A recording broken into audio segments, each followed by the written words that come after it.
Assalamualaikum warahmatullahi wabarakatuh. Di sini saya Santika Tiara Dwita dengan NIM 20112900027 kelas 4A Tadris Bahasa Indonesia, mata kuliah Media Pembelajaran Bahasa Indonesia. Dosen pengampu Ibu Heti Ospita MPD. Baiklah, di sini saya akan menjelaskan tentang sedikit pengertian tes narasi. Baiklah, yang akan kita bahas yaitu dalam teks narasi, pembahasan kita ialah 1. Pengertian tes narasi. 2.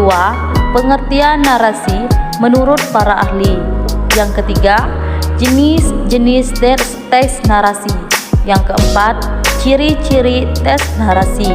Yang kelima, ciri-ciri kebahasaan tes narasi.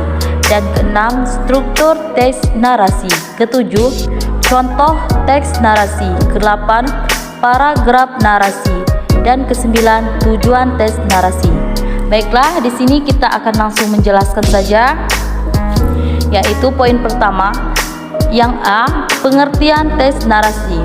Teks narasi adalah karangan cerita berisi rangkaian peristiwa yang disusun oleh kronologis sesuai dengan urutan waktu kejadiannya.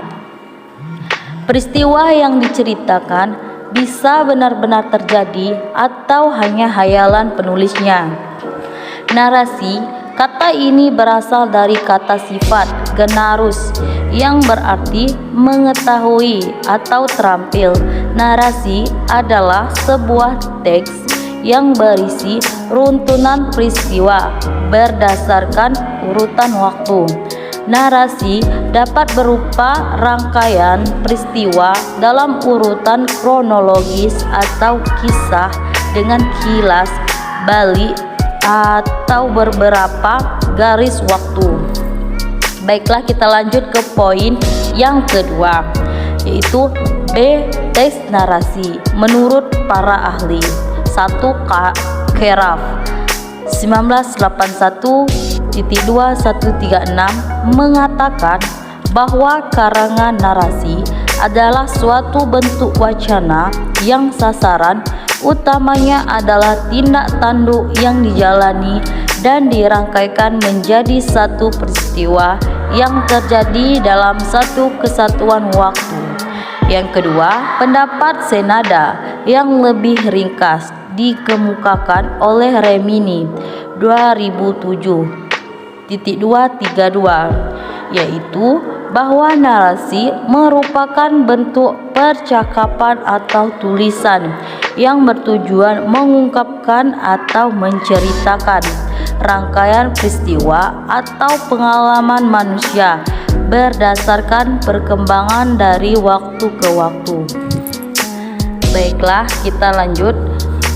Tulisan narasi merupakan sebuah tulisan yang sebagian berisi cerita, meskipun di dalamnya terdapat gambaran-gambaran untuk melengkapi cerita tersebut.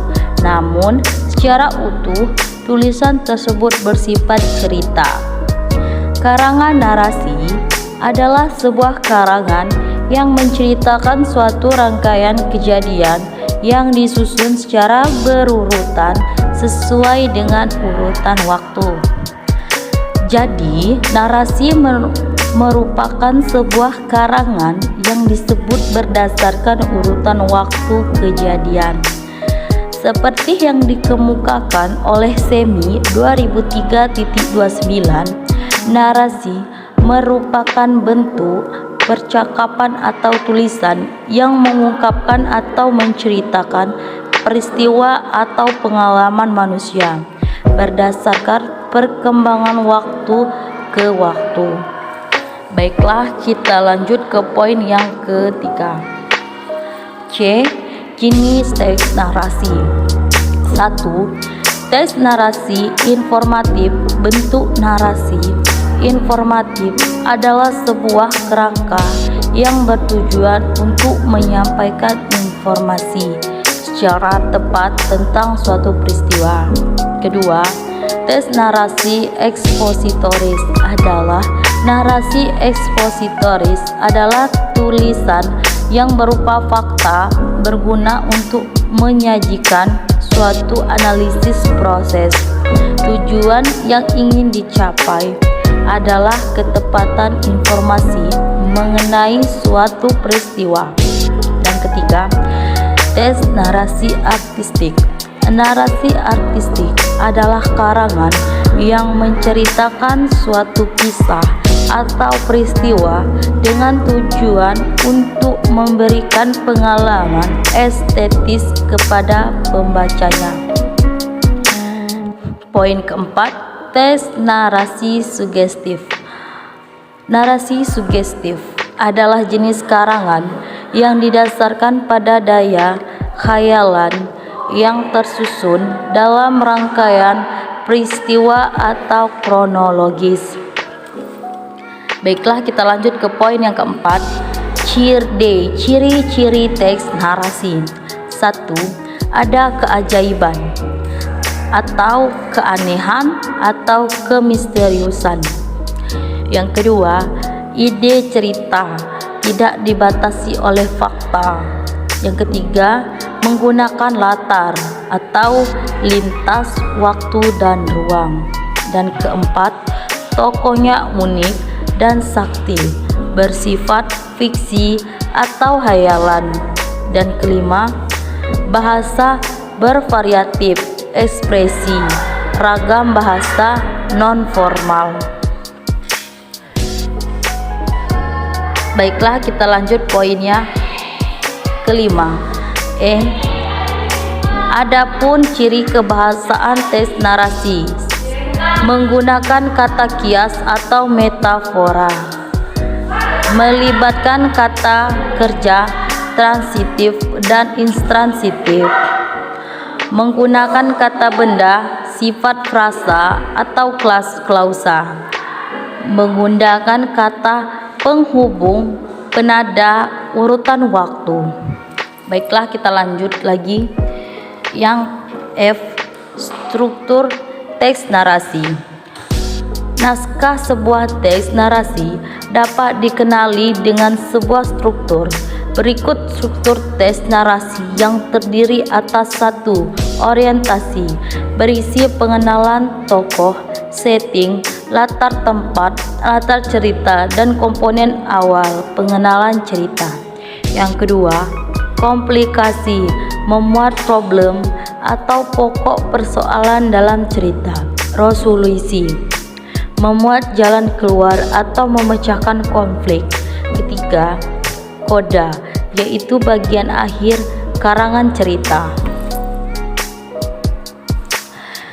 Adapun contoh teks narasi adalah: yang pertama itu ada cerpen, yang kedua itu ada novel, dan ketiga cerita inspiratif. Paragraf narasi adalah bentuk paragraf yang berisi uraian cerita tentang sesuatu. Paragraf narasi menjelaskan suatu kejadian maupun peristiwa, baik bersifat fiksi maupun bersifat non-fiksi. Baiklah, kita lanjut lagi poin yang selanjutnya, yaitu G, tujuan teks narasi. Teks narasi bertujuan untuk menghibur dan menarik minat pembaca. Narasi teks menyajikan cerita atau peristiwa yang memiliki masalah. Masalah tersebut dapat menimbulkan konflik, dan pada akhir cerita dan resolusinya dalam memiliki akhir yang menyedihkan maupun bahagia. Jadi keputusannya, teks narasi bertujuan untuk menghibur dan menarik minat pembaca. Menyajikan cerita atau peristiwa yang memiliki masalah. masalah tersebut dapat menimbulkan konflik dan akhir cerita dan resolusinya, dan memiliki akhir menyedihkan maupun bahagia. Baiklah, itu saja yang dapat saya jelaskan. Terima kasih. Wassalamualaikum warahmatullahi wabarakatuh.